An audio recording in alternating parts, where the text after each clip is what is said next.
How FBI caught the world's most wanted hacker.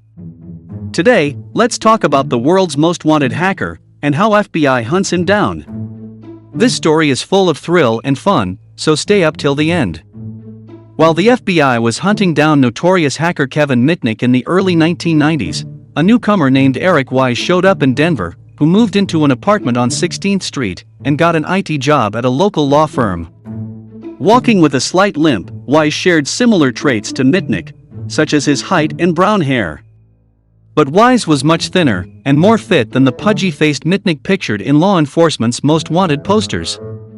He kept to himself and loved his systems administrator gig, helping with computer security for Holm Roberts & Owen, housed in the city's iconic cash register building. He even suggested the firm switch to security tokens, and that what today is called two-factor authentication, because having employees dial into the corporate network was insecure. They were calling me their resident hacker. But they had no idea who I was, said Mitnick, whose alias was in homage to Harry Houdini's birth name. The FBI finally caught up with Mitnick in February 1995, after he hacked into the computer of Tsutomu Shimomura, who was a research scientist. Shimomura traced the hack to a modem connected to a cell tower near Raleigh, North Carolina. Mitnick, then 31, who had been breaking into communications company networks and scamming free phone calls since he was a teenager in the 1980s, and spent 5 years in prison, including a year in solitary confinement. Now 54, Mitnick seems far from the youth he once was. Unlike the shy loner, he was often described as the charismatic and cheerful guy who runs a respected cybersecurity firm. On Tuesday, an audience in Denver watched in awe and horror as Mitnick showed how he uses hardware, phishing, and social engineering to worm his way into 100% of clients' systems, partly by charming employees into handing over credentials. Invited by BBVA Compass Bank, Mitnick is luckily no longer the hacker feared by governments, telephone companies, and the American public. In fact, the way Mitnick tells it, he never meant any harm. I never, in doing this, wanted to harm anybody. I was just having fun. I was being the magician by breaking the systems and getting the code, said Mitnick, who was charged for wire fraud and possession of files Motorola and others. That's why I was going after cell phones, that's why I was going after operating systems, just to become better at hacking them. Not everyone agrees with Mitnick's memory, including John Markoff, who covered Mitnick's escapades for the New York Times and co-authored with Shimomura, Takedown, The Pursuit and Capture of Kevin Mitnick. Said Markoff in an email, what he did as an outlaw was to exploit the best quality in people and their desire to help. Remember, he spent 5 years in prison for stealing software from a range of companies. He was sharing the software with an Israeli citizen. The cost to the companies was enormous. He also did lasting damage to individuals who lost their jobs as a result of his activities, which is something he has never acknowledged responsibility for. Mitnick said the software was shared with him, and it had nothing to do with proprietary information. I was never accused of sharing any source code, let alone with an Israeli citizen, he said in an email on Friday. Mitnick told the Denver Post he does have regrets, especially after learning people lost their jobs at the Denver law firm, which is now part of Brian Cave Leighton Paisner. Growing up in Los Angeles, Mitnick wanted to become a magician. When he learned you could make free phone calls with a little blue box, he felt it was doable magic. He became curious about how phone systems work and ultimately hacked phone companies' systems to learn more. Hacking into corporate networks and stealing data landed the teenager in jail.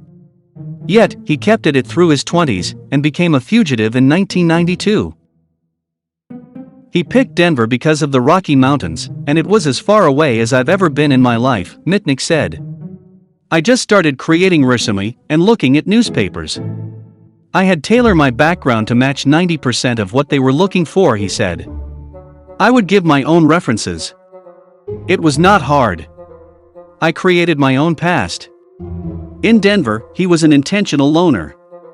He didn't date and was careful not to make any friends because if I was ever on TV, they would be able to identify me. He had favorite bars and restaurants but kept conversation impersonal, never revealing his name or work.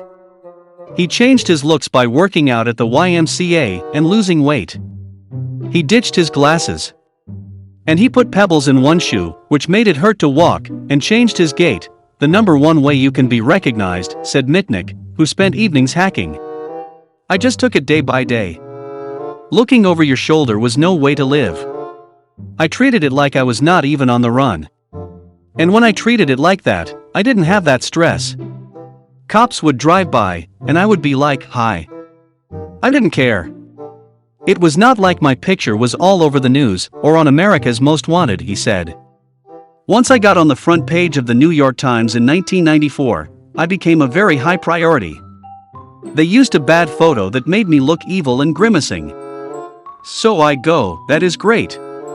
I look totally different. After prison, Mitnick started using his hacking skills for good as a consultant at Mitnick Security and public speaker. In 2012, he joined cybersecurity firm No. 4 as its chief hacking officer. Despite his criminal background, Mitnick has won fans in the security, government, and financial communities. The Tuesday event capped a 13-city tour with BBVA Bank. Kevin is such an engaging public speaker, and his depth of knowledge of the digital world and its dangers is phenomenal, said Andy Wickstra, BBVA Compass Colorado CEO.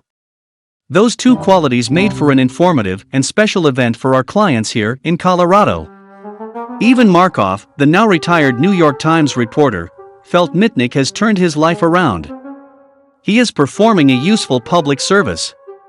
It only took him 5 arrests to realize this, Markoff said. Returning to Denver this week brought back memories for Mitnick, who back then was tempted to make Denver his forever identity. But he knew he had to keep moving. He left for Seattle in 1994 and became Brian Merrill. After living in Denver for more than a year, Mitnick was fired from the law firm. Ironically, it was his cell phone that did him in. I ended up getting fired because, during breaks and lunch, I'd be on my cell phone. And back then, it was $1 a minute, and I was getting paid $30,000 a year. But that wasn't the only problem. My colleague in the IT department had his own consulting business on the side and was consulting on company time, Mitnick recalled. They assumed I was consulting just like this guy, so when they fired him, they fired me.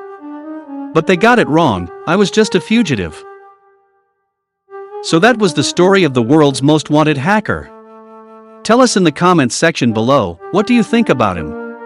If you enjoyed the video, then give it a huge thumbs up and subscribe to our channel to watch more from us.